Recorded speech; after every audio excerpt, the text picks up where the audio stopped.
नमस्कार। आज हम एक ऐसे मुद्दे पे बात कर रहे हैं जिस पर बात करने से अक्सर लोग डरते हैं। जब ये किसी के जीवन में आता है तो सारी खुशियां गायब हो जाती हैं। जी हाँ, हम एक बीमारी की बात कर रहे हैं और एक ऐसी बीमारी जिसको ज़्यादातर लोग लाइलाज समझते हैं और इसकी वजह से एक ऐसे भय से ग्रस्त होते हैं कि उससे निकल नहीं पाते। और इस बीमारी का दायरा इतना ज़्यादा बढ़ चुका है कि शायद ही कोई परिवार, कोई कुटुंब हो जहाँ तक इस बीमारी ने अपने पैर ना पसारे हो। ऐसी भयावह बीमारी को मात देने वाले शख्स भी इस दुनिया में मौजूद हैं।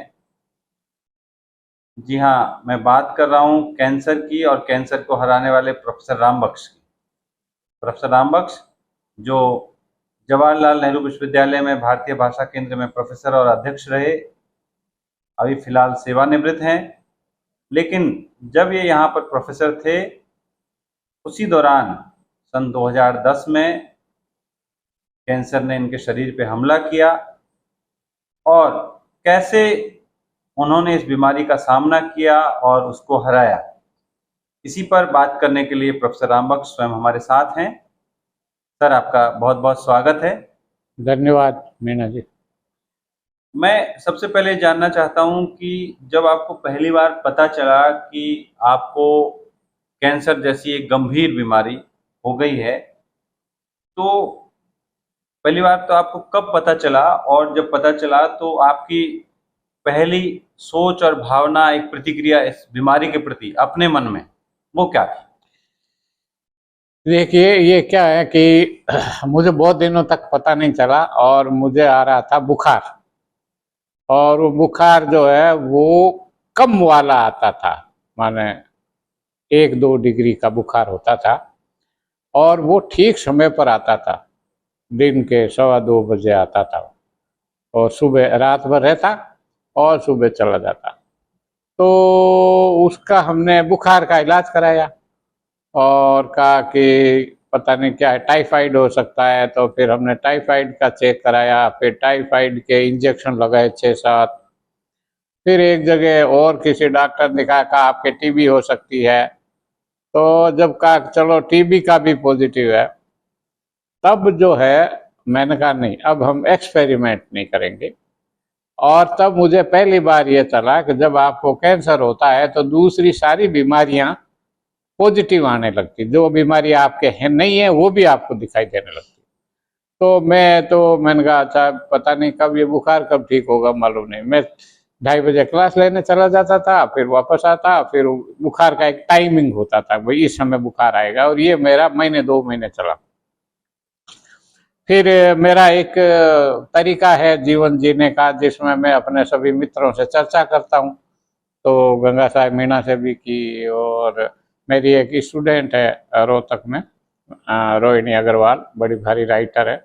तो मैंने उनको कहा मेरे को तो है ना ऐसा ऐसा बुखार आता। तो उसने फिर कहा कि मैं अपने भाई से जो डॉक्टर है उससे बात करती हूँ।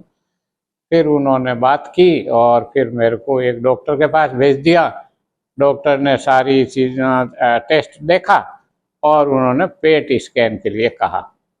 मुझे नहीं पता चला था कि पेट स्कैन क्यों। तो वो रिएक्शन ये आया कि पेट स्कैन क्यों करा रहे हैं सर, के कोई कैंसर थोड़ी है, ये तो कैंसर के ट्रीटमेंट का। तो हमने 2-3 दिन कराया नहीं। फिर जैसा भी डॉक्टर की आदत होती है, उन्होंने मीठी डांट लगाई और कहा जो वो डॉक्टर कहता है उसके अनुसार चलो। फिर हमने पेट स्कैन कराया। पेट स्कैन के अंदर शुरू में तो हमको पता नहीं चला, फिर पता चला कि गांठ है, वो स्प्लीन पर थी मेरे गांठ। और NHL जो कैंसर होता है, जो एक one type of blood cancer होता है, तो वो आपको है, हम मेरे को बताया। तो मेरा हमेशा ये रहता है कि रोने का कोई फायदा नहीं, व्हाट इज नेक्स्ट, तो अब मतलब क्या करें।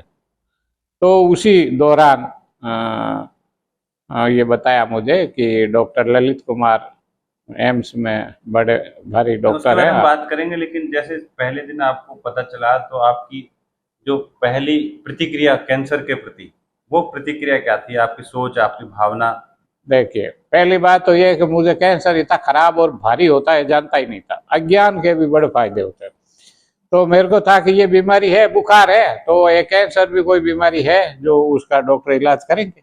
तो मैंने इसको कोई गंभीरता से नहीं, मैंने कहा अच्छा ठीक है। हालांकि आस पड़ोस वाले मित्र और पत्नी तो मेरी एकदम पागल जैसी होने लगी। यही मैं आपसे जानना चाह रहा था कि जैसे ठीक है, आपने आपकी एक प्रतिक्रिया है, पर आपके परिवार और मित्रों की क्या प्रतिक्रिया थी, आपने उनको कैसे बताया? मित्र तो एकदम सदमे में थे, परिवार के लोग तो, और मेरे साथ कम चिंतित दिखने की कोशिश करते थे। लेकिन फिर वो कि इस का इलाज कैसे होगा, या फिर क्या करें हम आगे, खान पान क्या होगा, ऐसी चीज़ों के ऊपर दिमाग लगता रहा। और हमने कैंसर की गंभीरता पर बिल्कुल गंभीरता से विचार नहीं किया। वो वन एक जैसे और बीमारियां होती है ऐसे ही एक बीमारी है, चलो थोड़ी मुश्किल से ठीक होती होगी। तो ये पहला रिएक्शन तो मेरा ये था कि ये एक बीमारी है, जैसे कांटा चुभ जाता है या बुखार आ रहा है, ये बीमारी है ना। तो वो बुखार की तरह का ही मेरे को तो लगा अंदर से कोई, चूंकि मैं जानता नहीं था, इसलिए ये आरामदायक था मेरे लिए कि मैं घबराया नहीं। दूसरा, बड़ी से बड़ी समस्याएं भी जब आती है तो आदमी सोचता है कि अब समस्या तो आ गई, व्हाट नेक्स्ट। तो मैं व्हाट नेक्स्ट में चला गया, अब क्या करना। तो उसके कारण मेरे को पीड़ा कम हुई, ऐसा मुझे लगता। अगर मैं अब मेरे को हो जाए वापस तो मेरे को शायद ज्यादा पीड़ा हो या किसी को सुनता हूँ, काफी जान गए उसके बारे में, सुनता हूँ तो भी मेरे को होता है कि अरे यार ये बहुत समस्या है ये। तो जब आपको वो हुआ तो आपने बताया कि ब्लड कैंसर का एक प्रकार था वो, क्या उसका नाम था अगर आपको याद है तो? NHL। NHL। हाँ। और उसको लेकर के डॉक्टर ने उसके उपचार को लेकर के कौन कौन से तरीके बताए? जैसे किसी को कीमोथेरेपी बताते हैं, किसी को रेडियोथेरेपी, किसी को सर्जरी, किसी को तीनों। हाँ नहीं, मेरे को चूंकि ये मेडिकल प्रॉब्लम थी और मेडिकल ऑन्कोलॉजिस्ट भी मेरा इलाज कर रहे थे, प्रोफेसर ललित कुमार। तो शुरू से ही उन्होंने ये कहा कि ये आपको कीमोथेरेपी लगेगी। तो मेरा ज्ञान की तो कोई सीमा ही नहीं है। मैंने कहा ये कीमो क्या होता है और ये कैसे लगता, ये मुझको पता नहीं था। तो मैंने सभी मित्रों से जो भी आस आता, मैंने कहा यार मेरे कीमो लगेगा, वो क्या होता है, तो वो पता नहीं था। और बाद में जब मेरा पहला कीमो लगा तो उसके अंदर पता चला कि ड्रिप्स जैसे चढ़ती है ऐसे ही 5 दवाइयों को मिला करके वो ड्रिप चढ़ाते हैं, वो ड्रिप ही कीमो होती है और अलग से कुछ विचित्र नहीं होता। लेकिन उसका रिएक्शन बहुत गजब था। पहली बात तो यह थी कि मेरी जितनी भी दूसरी समस्याएं थी, छोटे मोटे सर्दी जुकाम खांसी बुखार, ये सब पहले कीमोथेरेपी में खत्म हो गया। लेकिन इतना खतरनाक रिएक्शन था, हर चीज से उल्टी आवे और कुछ खाने का मन नहीं करे। मेरा ये ऑब्जर्वेशन उस समय था, आज भी है, बीमारी से भी ज्यादा बुरा इसका इलाज। तो उस इलाज की जो पीड़ा है उसको झेलना बड़ा मुश्किल होता। तो और डॉक्टर ने ज्यादा कहा नहीं खाओ पियो, सब खाओ सब चीजें, जैसे मेडिकल वाले ये सब कहते हैं, एलोपैथी वाले, तो हमने भी सब खाओ। तो पत्नी घर वाले खाना खिलाने पिलाने में अपना लगे रहे और मेरे को जो भावे अच्छी लगे। अब एक और चीज हुई थी, पता नहीं सबके होती है कि नहीं होती है, मेरे को अभी की सब्जियां बिल्कुल अच्छी नहीं लगती थी। मैंने कहा मेरे को तो मेरा जो बचपन का टेस्ट था जो राजस्थान में था, केर है, सांगरी है, बढ़िया है, राबूड़ी है, ये हमारे राजस्थान में सब्जियां बनती है, मेरे को उनकी इच्छा होती थी। तो फिर हमने, हमारा एक विद्यार्थी लेक्चरर पुखराज, उसको कहा भाई तू ये बाड़मेर जा रहा तो हमारे लिए तू लेके आ। तो वो थैला भर के सब्जियां लाया, वो सब्जियां भी खाते थे। लेकिन एक डाइट चार्ट भी बाकायदा बनाया, क्या ब्रोकली खाओ, ये खाओ, सब चीजें वो लिस्ट बना देते हैं, वो सब भी खा रहे थे और वो बिल्कुल अच्छी नहीं लग रही थी, हर चीज से उल्टी, हर चीज बदबूदार लगती थी। तो उसके लिए था हालांकि डॉक्टर ने एक लंबी चौड़ी लिस्ट दी थी अगर आपको उल्टी आवे तो ये गोली खा लो, अगर बुखार आवे तो ये खा लो, दस्त आवे तो ये, मैंने सब आएगा सब आएगा उनके हिसाब से। और उन्होंने सबकी दवाई दे दी, टेम्परेरी इलाज जिसे होता है, कहा ये सब टेम्परेरी कुछ नहीं, मूल जो है आपका कीमोथेरेपी द्वारा किया गया कैंसर का इलाज है। लेकिन अगर साइडी बीमारी हो जाती है तब आपको ये लेना, जैसे बाथरूम की दिक्कत, मैं पेशाब नहीं कर पा रहा था, क्या करें, फिर उन्होंने कोई दवा दी और फिर थोड़ी देर बाद हो गया, फिर कहा पानी ज़्यादा पियो, अब पानी अच्छा नहीं लगे। इसी तरह की छोटी मोटी कई सारी चीज़ें इलाज के दौरान मैंने महसूस की, जिसमें से एक मन नहीं लगे। और एक और चीज़ हुई थी जो वो ये था कि हमको ये बताया गया था कि कीमोथेरेपी के बाद में आप कमज़ोर हो जाते हो, तो कोई भी बाहरी व्यक्ति आता है तो आपको बीमार कर सकता है, तो कोई मिलने नहीं आवे। तो नियम ये है कि विजिटर्स आर नॉट अलाउड, खाली वर्कर है ना वो आओ, काम करने वाला। मेरे कमरे में पत्नी आती और एक आध आते स्टूडेंट मेरे वो आते थे, और 2 स्टूडेंट की हमने ड्यूटी लगाई, भैया तुम मेरी मदद कर दो कि तुम दवाई खरीद के लाओ। तो दवाई का काम वो रीता और वो करते थे, और बाकी मित्र लोग आते थे। और मैं कहा ज़्यादा आने की ज़रूरत नहीं, घर पे आने की ज़रूरत नहीं, हम हमारे कर देते थे, मन नहीं लगता था। और फिर वो बच्चों वाले गेम खेलते थे घर के अंदर, चेस खेलो, कैरम खेलो, इस तरह की चीज़ों में, चूंकि कमरे में ही रहना था मेरे को, जब तक कीमोथेरेपी 6 कीमो लगी थी मेरे को, तो उस दौरान मुझे अपने कमरे में रहना था, बाहर नहीं जाना आना था, और जिससे भी बात करो फ़ोन पे बात करो। तो सारे भारत में फ़ोन पे मैंने उस समय बातें करी, वो बहुत लंबी लंबी बातें करी। नहीं तो हमेशा होता था कि फ़ोन से बिल बढ़ता है तो घर वालों की भी धड़कन बढ़ जाती है, तो उसमें कोई नहीं, कहा आप आराम से बात करो। तो ये कुछ चीज़ें थी जिनको मैंने साथ में रखा। और तो फिर मेरे को ये भी था कि बहुत महंगा इलाज होता है और इतने रुपये का क्या करेंगे, फिर बजट बनाओ भाई बीमारी का। फिर यूनिवर्सिटी ने थोड़ी, हमारी जवाहरलाल नेहरू यूनिवर्सिटी जनरस थी, तो ट्रीटमेंट के लिए एडवांस जमा करा दिया एम्स में पैसा। तो हमारे के.एम. शर्मा और ये गंगा साहब मीणा जी का ये ड्यूटी होती थी, भैया तुम ये ऑफिस से निकलवा के लाओ। तो उस समय ये ट्रीटमेंट मेरा आराम। तो फाइन, रेडियोथेरेपी भी आपकी हुई? रेडियोथेरेपी जब हमारी कीमोथेरेपी हो गई 6, तो उसके बाद में डॉक्टर ने कहा कि फॉर द सेफ साइड एक बोन मैरो करते हैं। बोन मैरो मतलब बोन में कैंसर घुसा नहीं, मेरा टाइप 3 था, और टाइप 4 में वो कैंसर का जो प्रभाव है वो बोन पे चला जाता है। बोन पे जाने पर ट्रीटमेंट थोड़ा मुश्किल होता है। तो उन्होंने कहा चलो हम ऐसा करते हैं कि फॉर सेफ साइड हम रेडियोथेरेपी भी कर देते हैं। यहाँ पर था मेरा स्प्लीन के ऊपर। तो एक बार हुआ कि भाई आपके 14 रेडियोथेरेपी लगेगी, नहीं रेडियोथेरेपी होगी आपकी। तो हम गए, रोज जाते थे, और कभी मशीन खराब हो जाती थी एम्स में, कभी व्यक्ति छुट्टी पर चला जाता था, ऐसे कई। आपको धैर्यवान बना देता है ये इलाज, किसी चीज में आप अटकते नहीं कि आज नहीं कल आना, अभी नहीं होगा, लेट होगा, और आदि सब होता रहा। तो एक बार हम गए, का 14 आपके, नहीं हमको नहीं पता था 14 लगेगी, हमको था 32 थेरेपी लगती है।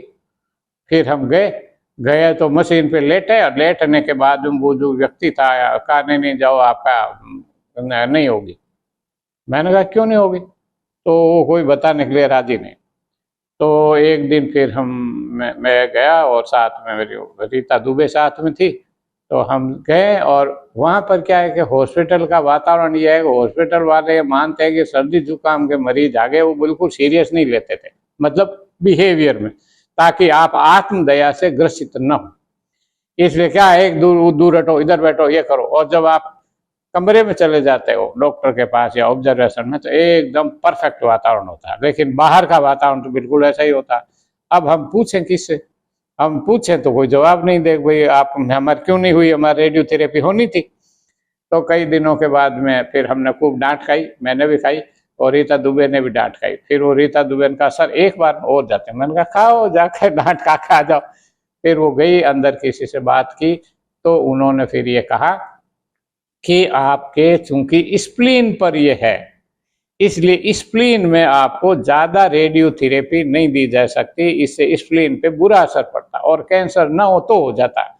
इसलिए आपको 14 ही है। और इस मशीन में बाहर वालों को पता नहीं है, लेकिन अंदर वाली मशीन है उसके अंदर ये फीड किया हुआ था कि इनको 14 ही थेरेपी देनी। ये सब संतुष्ट होकर के हम आए। और रेडियोथेरेपी चूंकि बहुत ही माइल्ड थी मेरी, तो मुझे उसका कोई खास प्रभाव पता नहीं चला। मेरे को सबसे अधिक प्रभाव इस कीमोथेरेपी का चला। फिर उसके ट्रीटमेंट का भी अलग था। इसमें कहते हैं एक दवाई है ना बहुत महंगी है, पता नहीं 80-90 हज़ार की ऐसे के आसपास थी। आप अफोर्ड कर सकते हो क्या? तो हम उस समय तो खूब पैसों की योजना बनी हुई थी हमारे पास, घर वालों ने भी इकट्ठा कर रखा था, बेटा बेटी दोनों अपना सजग थे। तो कहा हाँ सब कर सकते हैं। मैंने कहा हाँ जी कर देंगे। तो वो नॉर्मल जो कीमोथेरेपी 15,000 रुपये की उस समय होती थी, और वो जो स्पेशल जो इंजेक्शन पता नहीं कोई होता है क्या नाम था मालूम नहीं, तो उसका 80-90 हज़ार कुछ था। तो वो 6 में हमारे वो 6 इंजेक्शन वो लगे, और दूसरे तीसरे कीमो के बाद में थोड़ा सा ये उल्टी वाली प्रॉब्लम जो है वो नोजिया जिसको कहते हैं वो कम हो गया, लेकिन पहला बहुत था और हमेशा उबकाई आती थी और बहुत ही, और सब्जियों को देख करके यूँ लगता था कि क्या मेरे सामने आ गई, अब इनको कैसे खाएं।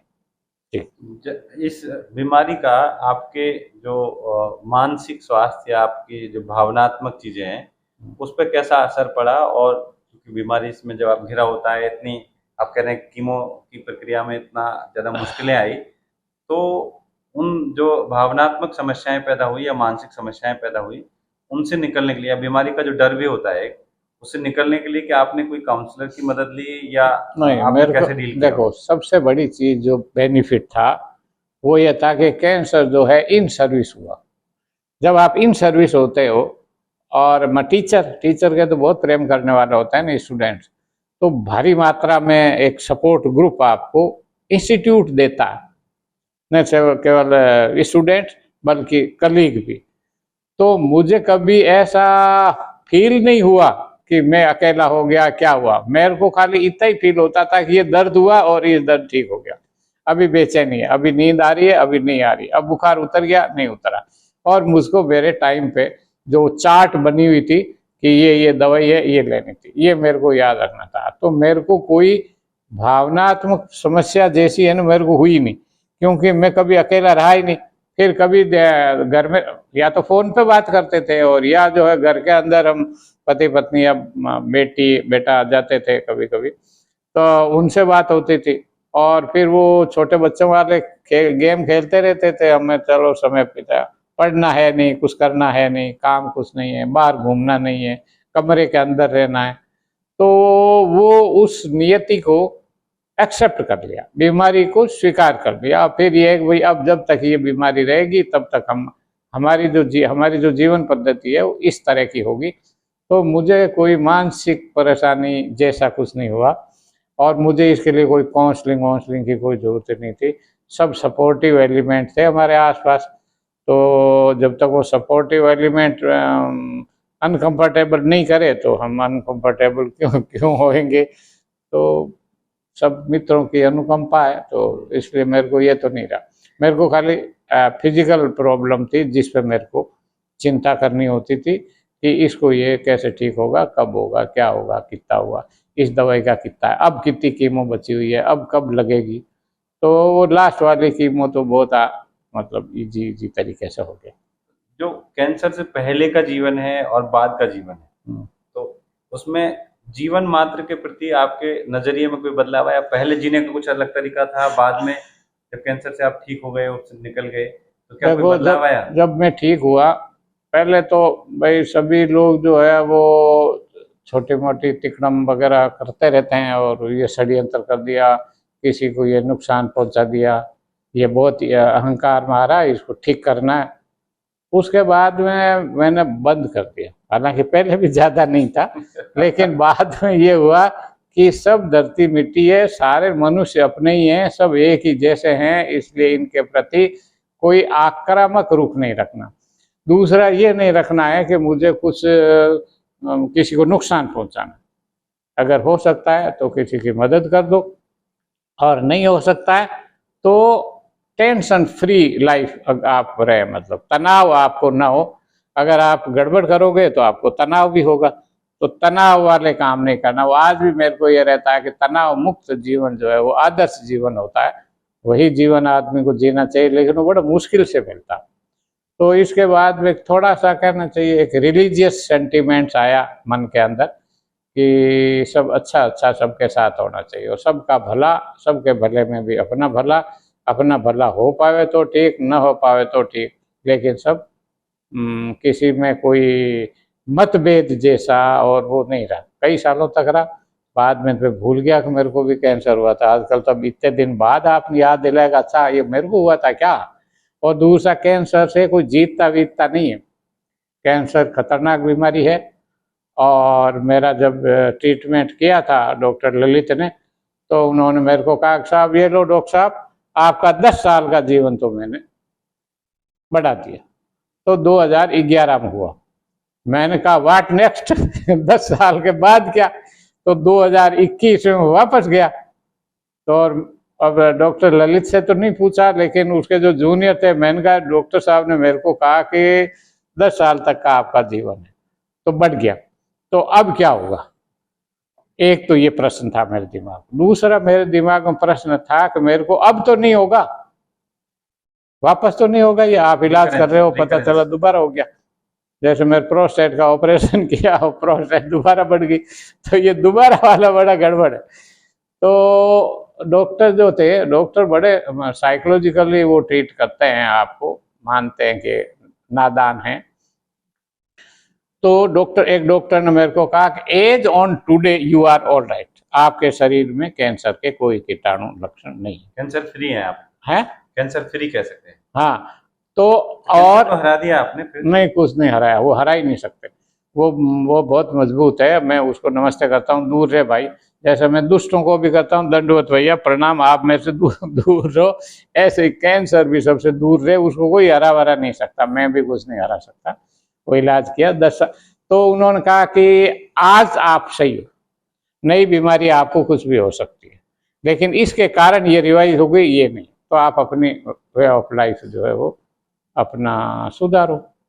तो ये मेरी सबसे चिंता थी। एक और कौन चिंता थी जो बताने वाला था, स्मृति लोप भी आजकल बहुत होता है, तो अच्छा रिपीट ना हो, क्योंकि ये रिपीट बहुत बुरा होता है और वो जो है बहुत खराब होता है। और दूसरा क्या होता है कि लोग बताते नहीं है कि इनको कैंसर है। तो बहुत बार मैं देखता हूँ, अखबार में पढ़ता हूँ, जब किसी की डेथ होती है तो कहती है कैंसर से जूझ रहे थे, वही इतने दिन क्यों नहीं पता चला। कोई बताता ही नहीं इस बीमारी के बारे में, मैं भी नहीं बताता था। मेरे गांव में घर वालों को पता ही नहीं था। मैंने कहा बहुत भारी बीमारी है, और क्या है कुछ नाम नहीं बताया। और जब ठीक वीक हो गया, कई बरस हो गए, तब जाके मैंने भी कहा। और ये आज ये मीणा जी के सौजन्य से मेरे को सारी दुनिया को ये बताना हो रहा। तो बाद में डाइट का ध्यान रखा, होमोग्लोबिन कम हो जाती है तो आपको ये खाना चाहिए। और जो आपके जो भारतीय नुस्खे हैं, दादी माँ के नुस्खे, उनसे आप अपनी ताकत बढ़ाओ ताकि आपको बीमारी ना हो। और अगर हो जाती है तो आपके पास कोई ज़्यादा इलाज नहीं है। आजकल बहुत इलाज हो गया बताते हैं, लेकिन वो बड़ा गंदा इलाज होता है, इसलिए किसी को ना हो बहुत अच्छा है। किसी को अगर हाल ही में कोई डायग्नोस हुआ है, क्योंकि लगातार सुनने में आता है कि इसको हो गया उसको, किसी को अगर तुरंत अभी डायग्नोस हुआ है तो उसको आप क्या सलाह देंगे अपनी पूरी इस यात्रा से? पहली सलाह तो ये देते हैं कि आपका डॉक्टर है वही आपका जो भी है करता धरता है, आप उसके भरोसे रहो। जैसे मेरे को एक डॉक्टर ने बताया था, हाँ ये रोहिणी के भाई ने कहा था कि आप कोई भी चीज खाओ तो आप है ना उबली हुई खाना, बिना उबली चीज नहीं खाना। तो कहा दही खा सकते हैं? नहीं दही नहीं खा सकते। तो दही उबाल के खा सकते हो। तो एक बार वो हमारे एक मित्र कैंसर में जिनकी डेथ ही हो गई, वो पहली महिला अनुराधा, वो मेरे पास आई थी मेरे को काउंसलिंग करने के लिए। और मैं ज़्यादा जानता नहीं था, उसके पति को जानता था, लेकिन वो तो ऐसे अपरिचय जैसा जानता था। वो पति के संदर्भ में नहीं आई, अपने आप ही आई जब उसको पता चला। तो मैंने कहा कि जी वो तो कह रहे हैं कि उबली हुई चीज़ खानी चाहिए, तो मैं ये सेव कैसे खाऊं? तो उसने मतलब छोटी सी चीज है, लेकिन उसने बताया कि सेव को भी उबाल लो, जैसे सब्जियां उबाल रहे हो तो उसको भी उबाल के खा लो।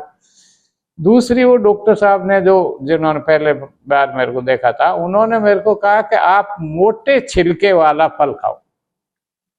अब मोटे छिलके वाला फल क्या, जैसे अंगूर नहीं खाना, या और किसी तरह माने आप नारियल का पानी को पियो, आप जो है तरबूज खाओ, खरबूजा खाओ, केले का छिलका मोटा होता है वो खाओ, सेव का छिलका पतला होता है उसको मत खाओ, क्योंकि उसके अंदर कीटाणु, प्रदूषण के कीटाणु अंदर घुस जाते हैं।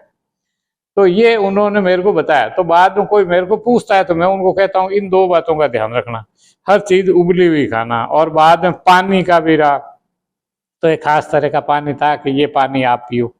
और सोसाइटी के भी कुछ लोग आए कैंसर वाले जो भाई हेल्प करते हैं, तो उन्होंने कहा कि फिर डॉक्टर ने मेरे को कहा कि अब तो आरओ का पानी पी लें डॉक्टर साहब। तो कहा नहीं नहीं नहीं नहीं, आरओ का पानी आपको उबाल के पीना। मैंने कहा क्यों, आरओ का तो साफ होता है। तो कहा कुछ साफ नहीं होता एक तो, और दूसरा ये कि बीच में आरओ खराब हो जाता है तो आपको पता ही नहीं चलता। इसलिए आरओ का पानी को आप उबाल के पी लें ताकि किसी प्रकार का कोई जर्म्स उसमें रहे नहीं। बाहर से कोई भी जर्म्स अगर आपके शरीर के अंदर आया तो आप उसी से वो हो जाए। कई बार ऐसा होता है कि कैंसर के मरीज जो है पता चला कि कॉन्स्टिपेशन में मर गए या किसी और बीमारी में मर गए, हार्ट प्रॉब्लम के अंदर उनकी डेथ हो, कैंसर के कारण नहीं हुई, लेकिन वो कैंसर का प्रभाव बाकी जो। तो आपने अगर सीरियसली अपने आप को मेडिकली अगर आपने अपने आप को फिट रखने की कोशिश नहीं की तो दूसरी बीमारियां आप पर आक्रमण कर सकती है। उन दूसरी बीमारियों से बचने का प्रयास करना चाहिए। दूसरा यह है कि जितने भी आपके दोस्त हैं उन दोस्तों को आप मेंटेन रखो, और दोस्तों पर नाराज नहीं हुआ करो। नाराज तो वैसे होता रहता है आदमी, लेकिन दोस्त बने रहने चाहिए। ऐसा नाराज नहीं होना चाहिए वो आप भाग जाओ या वो भाग जाए आपके जीवन में। वो आपको मेंटल स्ट्रेंथ देते हैं। तो और मित्रों पर बहुत निर्भर रहना होता है आपको। और दूसरा, कई बार क्या होता है परिवार में और मित्रों के बीच में थोड़ा गैप भी होता है।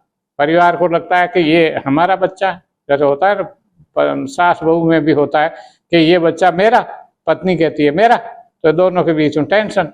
तो ये टेंशन ये परिवार का भी एक और मित्रों का भी एक, दोनों का अपना, दोनों में सामंजस्य, तो आप उन दोनों का सामंजस्य नहीं बिठा सकते, लेकिन आप उन दोनों के साथ रहो। आपके लिए जैसा परिवार के लोग बहुत जरूरी है उसी तरह से आपके मित्र भी बहुत जरूरी है।